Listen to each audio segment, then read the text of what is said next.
Hello friends, उम्मीद है कि आप सब अच्छे होंगे। हम यहाँ पर most asked basic economics MCQ series की नेक्स्ट वीडियो लेकर आए हैं, जिसमें हम 2000 प्लस एमसीक्यू डिस्कस कर रहे हैं। ये सारे क्वेश्चन सीयूईटी, नेट, जेआरएफ और जितने भी असिस्टेंट प्रोफेसर या पीजीटी के एग्जाम्स होते हैं, तो उसके लिए बहुत ही ज़्यादा इंपॉर्टेंट है। और आप इनको देखते रहें और प्रैक्टिस करते रहें। जब तक प्रैक्टिस रहेगी आपकी, तो एग्ज़ाम में एक्यूरेसी अच्छी होगी। तो हम पिछली 33 वीडियोज़ में अराउंड 330 क्वेश्चंस को डिस्कस कर चुके हैं। आज हम 10 मोर क्वेश्चंस डिस्कस करेंगे, तो हमारे 340 क्वेश्चंस हो जाएंगे। तो हम धीरे धीरे करके 10 क्वेश्चंस इन ईच वीडियो से हम 2000 प्लस एमसीक्यूज़ का सफ़र तय करेंगे। तो देखते हैं कि आज का हमारा फर्स्ट क्वेश्चन क्या है। Between point D and E increase use of labour means, ये यहाँ पे फिगर दिया हुआ है डी पॉइंट और ई पॉइंट। तो इसमें हमें पूछा है कि इन दोनों के बीच में जब हम इंक्रीज यूज ऑफ लेबर करते हैं तो इसका क्या मतलब होता है। Negative marginal product of labour, that is very correct. Falling average product and falling marginal product, that is also correct. Marginal product below average product, ठीक है, ये भी करेक्ट है। तो यहाँ पर इस तरीके से हमारे सारे के सारे ऑप्शंस करेक्ट हो जाते हैं। तो right answer for this question will be all of the above. Next question है हमारा, which of the following statements describes increasing return to scale. तो हमें बताना है कि जो इंक्रीजिंग रिटर्न टू स्केल है वो क्या शो करता है। तो जो इंक्रीजिंग रिटर्न टू स्केल या रिटर्न टू स्केल जो है वो लॉन्ग रन को रिप्रेजेंट करता है। लेकिन इसकी मीनिंग क्या है देखते हैं। Doubling input lead to double the output, no, ये इनकरेक्ट है। ये कांस्टेंट रिटर्न टू स्केल हो जाएगा CRS। Increasing inputs by 50% increases output by 25%, तो ये हमारा डिक्रीजिंग रिटर्न टू स्केल हो जाएगा। क्वेश्चन ने पूछा है डिस्क्राइब करिए increasing return to scale. So increasing input by 1/4, that means अगर हम 25% से इनपुट को हम इंक्रीज कर दें अगर, तो it increases output by 1/3, that means around 33% it will increase जो हमारा आउटपुट होगा। तो ये हमारा आउटपुट, जब भी हम इनपुट को इंक्रीज करेंगे मोर देन द आउटपुट, तो लेस देन द आउटपुट, तो हमारा जो वो होगा रिटर्न टू स्केल, वो इंक्रीजिंग रिटर्न टू स्केल होगा। तो जब भी हमारे इनपुट्स कम बढ़ेंगे और आउटपुट ज़्यादा बढ़ेंगे, तो इंक्रीजिंग रिटर्न टू स्केल को शो करेगा। तो that is the right answer as well for this question. Next question है, if a firm move from one point on a production isoquant to another which will not happen. तो अभी जैसे कोई firm होती है, इस तरीके से अगर हम देखें, उसका एक आइसोपेंट कर्व होता है इस तरीके से, कन्वेक्स टू द ओरिजिन। ये मान लीजिए यहाँ पे लेबर है और ये मान लीजिए यहाँ पे कैपिटल है। तो पूछा है क्या नहीं होगा। मान लीजिए इस पॉइंट पे है और कोई यहाँ पर आ गया दूसरे पॉइंट पे सेम आइसोपेंट कर्व के, प्रोडक्शन आइसोपेंट के, तो क्या नहीं होगा। ए change in the ratio of inputs, बिल्कुल रेशियो ऑफ इनपुट्स का जो है चेंज होगा, वो देखने को मिलेगा यहाँ पे हमें। और ए change in marginal products of inputs, बिल्कुल मार्जिनल प्रोडक्ट्स इनपुट्स के चेंज हो जाएंगे। ए change in rate of technical substitution, ये भी चेंज हो जाएगा।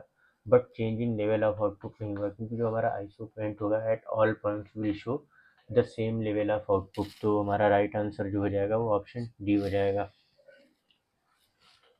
Consider the following statement: implicit costs are equal to total fixed cost when the total product is falling, marginal product is negative। तो जब हमारा टोटल प्रोडक्ट फॉल करता है, तो हमारा जो मार्जिनल प्रोडक्ट है वो निगेटिव हो जाता है। तो यहाँ पे जब भी हमारा मार्जिनल प्रोडक्ट निगेटिव हो जाएगा, तो इसका बेसिक का मतलब ये होगा कि टोटल प्रोडक्ट हमारा फॉल कर रहा है। तो ये तो स्टेटमेंट करेक्ट है, बट इम्प्लिसिट कॉस्ट जो होती है वो टोटल फिक्स कॉस्ट के बराबर नहीं होती है। आप ये वाले फिगर में देखें यहाँ पे कि जैसे ही हमारा मार्जिनल कॉस्ट निगेटिव होता है, इसके बाद यहाँ इस पॉइंट के बाद जो हमारा मार्जिनल कॉस्ट कर्व है वो निगेटिव में चला जाता है। तो हमारा टोटल जो प्रोडक्ट है वो डिक्रीज होने लगता है, फॉल करने लगता है। तो इस तरह से हमारा केवल ऑप्शन 2 जो है, यानी स्टेटमेंट 2 है, वो सही है। तो इस तरह से option 2 is the correct answer. फिर नेक्स्ट क्वेश्चन पूछा है, which of the following statements are correct. इसमें से कौन से स्टेटमेंट करेक्ट है। A firm long run average total cost curve tangent to all short run average total cost curve. तो ये जो एनवेलप कर्व की तरह होता है इस तरीके से, तो ये सारे शॉर्ट ये टेंडेंट होते हैं इस तरीके से। यहाँ पे मान लीजिए ऐसे करके, इस तरीके से, ऐसे इसको एनवेलप कर्व भी बोलते हैं। तो output where diminishing returns begin if the same output where ATC is minimum. तो ये हमारा जो ऑप्शन है ये इनकरेक्ट है।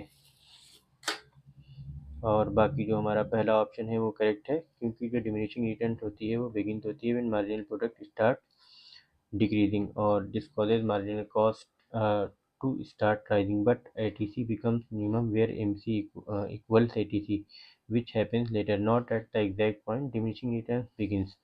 Thus, diminishing returns is not equal to ATC at minimum point. ठीक है, तो अब हम देखते हैं हमारा नेक्स्ट क्वेश्चन क्या है। इसका हमारा ऑप्शन ए करेक्ट है।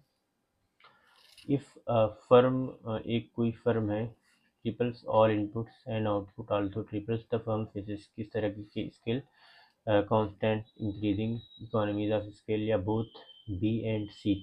तो हमारा जो करेक्ट आंसर हो जाएगा इसके लिए वो कांस्टेंट रिटर्न टू स्केल होगा, क्योंकि जब भी हम इनपुट्स को डबल कर देंगे, यहाँ पर जब भी हम इनपुट्स को डबल करेंगे, हमारे इनपुट्स जब भी डबल होंगे, अगर सेम लेवल ऑफ इनपुट वो हो जाएगा, तो हमारे वो कांस्टेंट रिटर्न टू इसको स्केल देखने को मिलेगी। और अगर जो है हमारा इनपुट हमने कुछ बढ़ाया, मान लीजिए 50% से इनपुट बढ़ाया, और हमारा आउटपुट 50% और हमारा आउटपुट जो है वो सिर्फ और सिर्फ 40% से बढ़ा, तो वो डिक्रीजिंग रिटर्न टू स्केल हो जाएगा। और अगर हमने इनपुट बढ़ाया 50% से और हमारा आउटपुट बढ़ गया 60% है, तो वो इंक्रीजिंग रिटर्न टू स्केल हो जाएगा। बट यहाँ पे हम देख रहे हैं कि जैसे हमने मान लीजिए 50% या जितने भी ट्रिपल कर दिए इनपुट को, तो हमारा आउटपुट भी ट्रिपल हो गया, तो ये कांस्टेंट रिटर्न टू स्केल को रिप्रेजेंट करेगा। नेक्स्ट क्वेश्चन है, for a given short run production function technology changes as capital changes, technology changes as labour changes, technology is constant for a given production relationship, technology rises until diminishing returns set then falls। तो short term में कभी भी technology change नहीं होती है, हमेशा constant होती है। Which of the following statement is correct, decreasing returns to scale, decreasing returns to scale is equal to diminishing returns, increasing returns to scale जो है वो शॉर्ट रन का कंसेप्ट है, और diminishing returns is long run concept, और constant return to scale is short run and decreasing return to scale is long run and none of the above। तो आप लोग गेस करें कि इसका जो करेक्ट आंसर है वो करेक्ट आंसर क्या होगा, और बताएं कमेंट करके। एक बार पॉज कर लें, कई बार आप लोग जब क्वेश्चन सॉल्व करते हैं तो क्वेश्चन को सॉल्व करने से पहले एक बार जब भी मैं बताऊं आंसर, तो उसको एक बार आप उससे पहले पॉज करके एक बार खुद आंसर देने की कोशिश किया कीजिए, तो जो है आपका जो क्वेश्चन होगा वो सही होने की उम्मीद ज़्यादा होगी। तो इसका जो कोई भी सभी ऑप्शन सही नहीं है, क्योंकि decreasing return to scale diminishing returns के बराबर नहीं होता है। जो ये है ये लॉन्ग रन कंसेप्ट है और ये शॉर्ट रन कंसेप्ट है। नेक्स्ट ऑप्शन देखते हैं, increasing returns to scale is short run, ये लॉन्ग रन का है, diminishing returns is long run, ये तो सही है बट ये इनकरेक्ट है। तो ये फिर आगे बोल रहा है constant return to scale is short run, again this is correct incorrect, ये लॉन्ग रन का है, decreasing return to scale is long run, ये तो ठीक है। तो जब भी आप बात करेंगे रिटर्न्स टू स्केल की, रिटर्न्स टू स्केल, तो ये हमारा लॉन्ग रन की बात होगी। और जब भी हम रिटर्न्स टू फैक्टर की बात करेंगे, रिटर्न्स टू फैक्टर की बात करेंगे, रिटर्न्स टू फैक्टर, तो ये हमारे शॉर्ट रन की बात होगी। तो इस तरीके से हमारा कोई भी ऑप्शन इसमें सही नहीं है, तो राइट आंसर इसके लिए हो जाएगा ऑप्शन डी। हमारा नेक्स्ट क्वेश्चन है, एन आइसोकॉस्ट लाइन जो है वो रिप्रेजेंट क्या करती है, combination of inputs that cost the same, the cost of producing a given output, and the technical combination of inputs and the rate of substituting one input of another at constant rate। तो हमारा right answer इसके लिए हो जाएगा a combination of inputs that cost the same.